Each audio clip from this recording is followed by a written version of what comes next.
नमस्कार दोस्तों, मैं राकेश कुमार आप सभी का आपके अपने यूट्यूब चैनल तैयारी जीत की बाई आर के सर में स्वागत करता हूं। और दोस्तों आज 27 फरवरी 2021 के रेलवे एनटीपीसी का जो सेकेंड शिफ्ट का एग्ज़ाम था दोस्तों वो ख़त्म हो चुका है। और दोस्तों यहां पे मैक्सिमम क्वेश्चन हमें मिल चुके हैं। यदि आपने एग्ज़ाम दे रखा है तो आप हमें क्वेश्चन बता सकते हैं हमारे व्हाट्सएप नंबर पे। हमारा व्हाट्सएप नंबर है 8881949373। जी हाँ दोस्तों, आप लोग इस पे कॉल करके, व्हाट्सएप करके या फिर इसी वीडियो के कमेंट बॉक्स में भी कमेंट करके जो भी प्रश्न आप सभी को याद है वह हमें बता सकते हैं।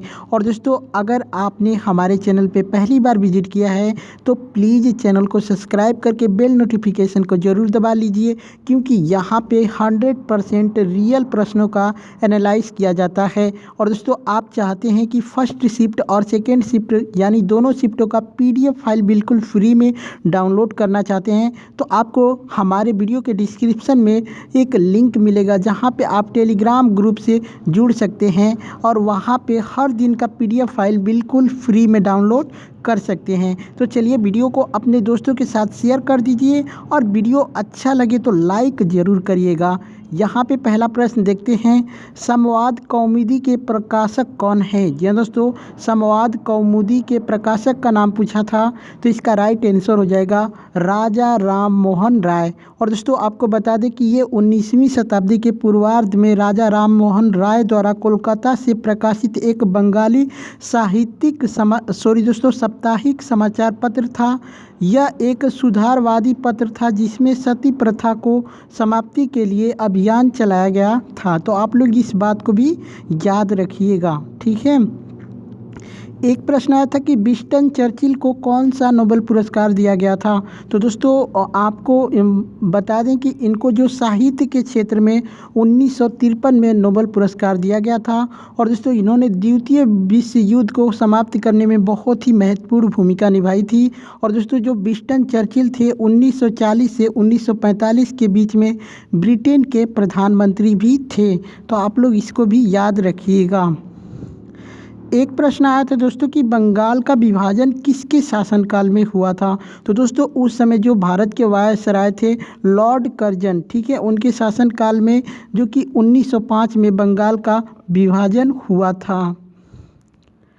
एक प्रश्न आया था दोस्तों कि स्थायी बंदोबस्त किसके शासनकाल में हुआ था?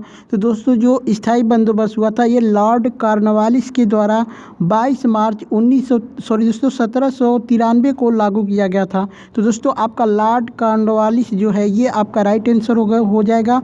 और दोस्तों स्थायी बंदोबस्त को कब लागू किया गया था ये भी पूछ सकता है, तो 22 मार्च 1793 को लागू किया गया था। और दोस्तों ये अस्थाई बंदोबस्त है क्या, इसके बारे में भी मैं आपको बता देता हूँ। तो यह था कि यह ईस्ट इंडिया कंपनी और बंगाल के जो जमींदारों के बीच कर वसूलने से संबंधित एक स्थायी व्यवस्था हेतु सहमति समझौता था, उसी को स्थायी बंदोबस्त कहा गया था। चलिए एक प्रश्न आया था दोस्तों कि प्रधानमंत्री मुद्रा योजना जो है ये किससे संबंधित है? तो दोस्तों जो प्रधानमंत्री मुद्रा योजना है इसके तहत लोगों को अपना उद्यम कारोबार शुरू करने के लिए छोटी रकम का लोन दिया जाता है। और दोस्तों यह योजना जो है अप्रैल 2015 में शुरू की गई थी, ठीक है। चलिए एक प्रश्न आया था दोस्तों कि जलियांवाला बाग हत्याकांड के विरोध में महात्मा गांधी ने उपाधि कौन सी उपाधि लौटा दी थी? जी हाँ दोस्तों, जलियांवाला बाग हत्याकांड के विरोध में महात्मा गांधी ने कौन सी उपाधि लौटा दी थी? तो दोस्तों इसका राइट आंसर हो जाएगा कैसर-ए-हिंद। जी हाँ दोस्तों, ये जो उपाधि है इसको जो है ब्रिटिश गवर्नमेंट ने सन 1915 में महात्मा गांधी को दी थी, जिसको महात्मा गांधी ने जलियांवाला बाग हत्याकांड के विरोध में लौटा दिया था। एक प्रश्न आया था दोस्तों कि चीन में सबसे पहले शांति का नोबेल पुरस्कार किसे दिया गया था? जी हाँ दोस्तों, चीन में सबसे पहले शांति का नोबेल पुरस्कार किसे दिया गया था? तो यहाँ पे आपका जो राइट आंसर हो जाएगा ये हो जाएगा लू सियाबाओ, ठीक है, लू सियाबाओ को दिया गया था। और दोस्तों यह पुरस्कार 2010 में इनको दिया गया था। और इनके पत्नी का जो नाम था वो था लू जिया, ठीक है। तो ये भी पूछ सकता है, इसको आप लोग याद रखिएगा। एक प्रश्न आया था दोस्तों कि सविनय अवज्ञा आंदोलन शुरू करने का कारण क्या था।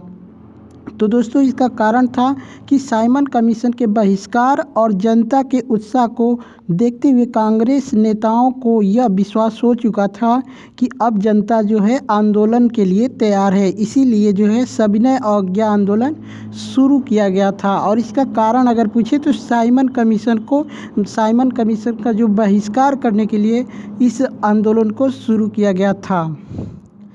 एक प्रश्न आया था दोस्तों कि चंद्रयान 1 को जो है चंद्रयान 1 को किस यान से लॉन्च किया गया था। तो दोस्तों इसको लॉन्च किया गया था जो था ध्रुवीय उपग्रह प्रमोशन वाहन, जिसको C11 नाम दिया गया था, जिसको आप PSLV C11 के नाम से जानते हैं। तो आपके ऑप्शन में दिया था PSLV C11, यही आपका राइट आंसर हो जाएगा।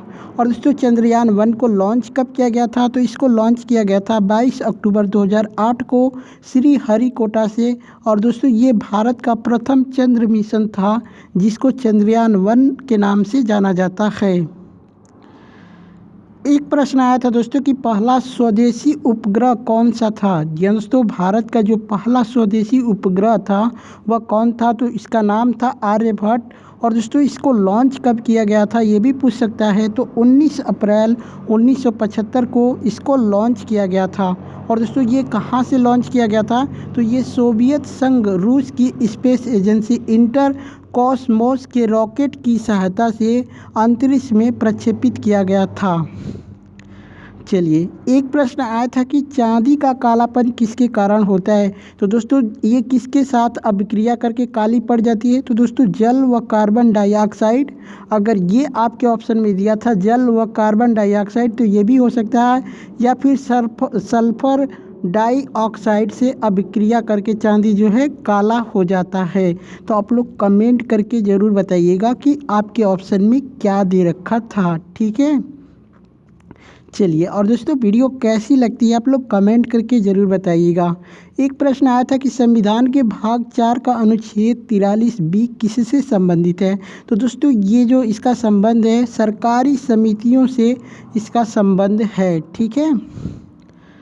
चलिए एक प्रश्न आया था कि हेडलाइट में कौन सा लेंस लगा था। दोस्तों आप लोग कमेंट करके ज़रूर बताइए कि एग्जैक्ट में प्रश्न क्या था। अगर हेडलाइट में लेंस के बारे में पूछा होगा या फिर दर्पण के बारे में, आप लोग कमेंट करके ज़रूर बताइएगा। अगर लेंस के बारे में पूछा होगा तो अवतल लेंस जो है आपका राइट आंसर हो जाएगा।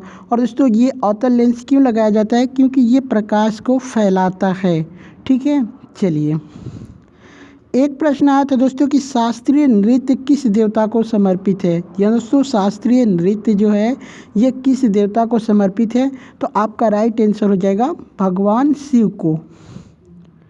चलिए एक प्रश्न आया था दोस्तों कि इनमें से कौन सा संगठन है जिसका मुख्यालय गलत मतलब सही नहीं है। इस तरीके से प्रश्न आया था कि इनमें से कौन सा संगठन असंगत है या कुछ भी दे सकता था। तो उसमें एक दिया था कि WHO का मुख्यालय जो है कोई और दिया गया था, लेकिन WHO का मुख्यालय जिनेवा स्विट्ज़रलैंड में होगा।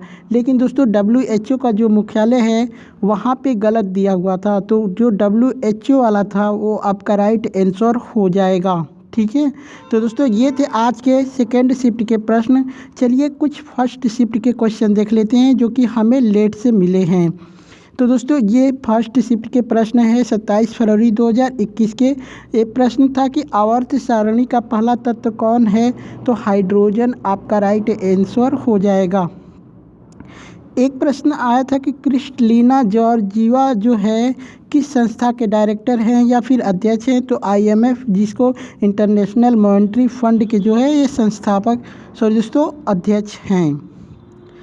एक प्रश्न आया था दोस्तों कि भारत में कोविड-19 वैक्सीन समिति के अध्यक्ष कौन हैं। तो RS शर्मा आपका राइट आंसर हो जाएगा। एक प्रश्न आया था कि बांग्लादेश जो है स्वतंत्र कब हुआ था या फिर बांग्लादेश आज़ाद कब हुआ था। दोनों बात एक ही है। तो इसका राइट आंसर हो जाएगा 26 मार्च 1971 में। एक प्रश्न आया था दोस्तों कि राष्ट्रीय क्रांति भारत में सबसे पहले कहाँ शुरू हुआ था। तो दोस्तों ये बंगाल में शुरू हुआ था। एक प्रश्न आया था कि नाभिकीय भौतिकी के जनक कौन हैं। तो रदरफोर्ड आपका राइट आंसर हो जाएगा। एक प्रश्न आया था दोस्तों कि 2019 के विंबलडन में टेनिस कोर्ट को नुकसान पहुंचाने पर किस खिलाड़ी पर जुर्माना लगाया गया था? तो आपका राइट आंसर हो जाएगा सेरेना विलियम्स, और इन पे जो है $10,000 का जुर्माना लगाया गया था। एक प्रश्न आया था दोस्तों कि भारत की नदियों को कितने समूहों में वर्गीकृत किया जा सकता है? तो आपका राइट आंसर हो जाएगा 4 समूहों में। मैं यहाँ पे सभी समूहों का नाम बता देता हूँ। हिमालय की नदियाँ, प्रायद्वीपीय नदियाँ, तटवर्तीय नदियाँ और स्थलीय प्रभाव क्षेत्र की नदियाँ, मतलब ये 4 भागों में इनको विभाजित किया जाता है। एक प्रश्न आया था कि फूल में रंग जो पिगामेंट के कारण होता है, मतलब फूल में जो रंग है वो किस पिगामेंट के कारण होता है? तो ये हो जाएगा एंथोसाइनिन, ठीक है, एंथोसाइनिन, ठीक है, एंथोसाइनिन पिगामेंट के कारण होता है। तो दोस्तों इतने सारे प्रश्न मुझे मिले थे। ये वीडियो आप लोग को कैसी लगी कमेंट करके ज़रूर बताइएगा। अच्छी लगी हो तो लाइक ज़रूर करिएगा, अपने दोस्तों के साथ वीडियो को शेयर करिएगा। चलिए चलते हैं, मिलते हैं नेक्स्ट वीडियो में, तब तक के लिए जय हिंद।